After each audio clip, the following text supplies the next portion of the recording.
A pleasant morning to one and all, and another day is filled with joy and happiness, and all of us are very much eager to face the new day with high hopes and fortitude. There was a tremendous rain that made some of our places wet and flooded. But these things are just only natural things, and it's temporal, meaning to say it won't really be there for the longest period of time. And this could be part and parcel of the challenges of our lives. But we begin to understand that these are part of nature. And the only thing that we need to do is to respond this one properly by making ourselves first calm and understand a lot of things in the world so that we too will be able also to do things well, and we will not be scared because this phenomenon is just only pretty normal. For today, it's really worthy to ponder on the words of God. These words are the most powerful words that they ever seen, read, or heard. And the words of God have actually life. And it gives us admonition on what to do with our lives so that we will not be astray. We will not be placed in a situation where it's so hard anymore for us to get out. I mean to say, when we begin to embrace the dark side of the world, then we might as well be entangled with the bondage of the sin. So it is proper for us to always meditate in His words for our guidance. For today, I would like to share to you a verse in the Bible found in Luke. Whoever desires to save his life will lose it. Whoever loses his life for my name's sake will save it. We have lots of priorities in our lives. Some of us are too concerned with what to eat, what to wear. And some of us are also prioritizing like establishing beautiful buildings so that we could also give a shelter to our family and friends. But I would like to remind everyone that these are just only temporary things on earth. The moment we'll end up with our lives, I mean to say we will die, all of these treasures of ours, earthly things, will never be with us during the time that we will be buried. The most important thing to do is more on deepening our understanding of who God is and what are the benefits that we will be getting up from learning His words.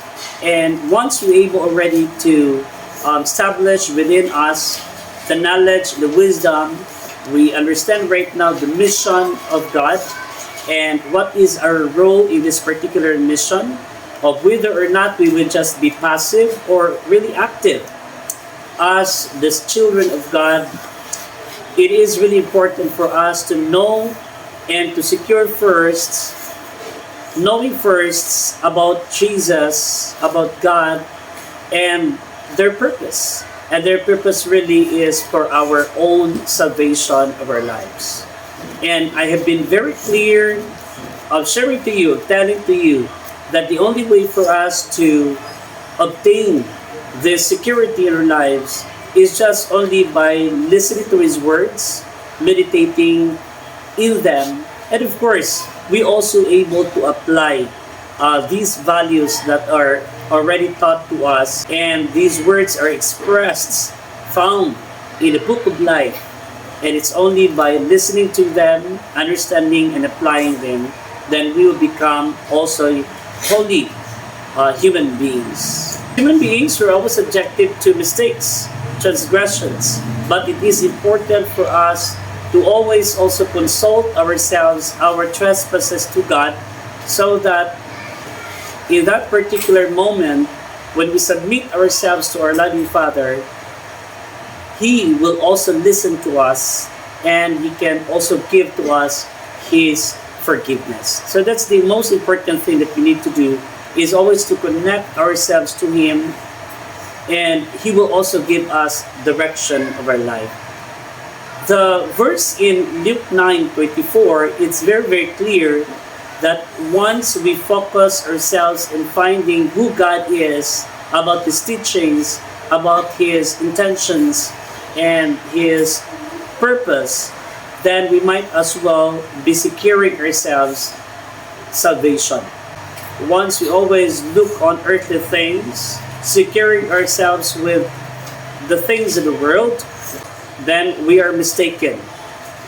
What really important is that we need to look into the value of the intentions, the message of God. And the message of God is always to be with Him, to understand His being and His power, and of course, His purposes. So again, friends, ladies and gentlemen, brothers and sisters, we have to focus ourselves prioritizing knowing about God. Because in that, our lives will be changed, and we will be able to feel the security within us. And that security would always be peaceful mind. Why peaceful? Because we already knew and we already found the answer of all our questions. And while we are putting ourselves in the presence of God, then we will not be too worried about the life and the hostile world that we are living, because we know full well that we are already secured in the arms of God. God will really open opportunities for us to grow and to thrive in the world. The only part right there where we need to expound or we need to improve is more about our faith in Him. If we have a small faith, then we need to make it bigger, so that in doing so, we can also become a model to everyone, a model of light, wisdom, and inspiration. We can be an epitome of a person who is resilient, flexible enough to deal with the lows and highs of life, and of course, out from it, when you are bombarded with a lot of dispirations in your lives, when you are able to get through this, then you'll become an inspiration also towards other people. Inspiration because you never surrendered, despite the ordeals, you keep on moving, you keep on thriving. That's the most important thing, because you know that God is at your side. He is always with you and walking with you even in the challenging times. Guys, ladies and gentlemen, always think of Jesus, always think of God, believe in His power, apply, take heed with the words and His commandments. In the coming days, we shall see Him in the resurrection morning. Good day, and please always remember, God loves you so much.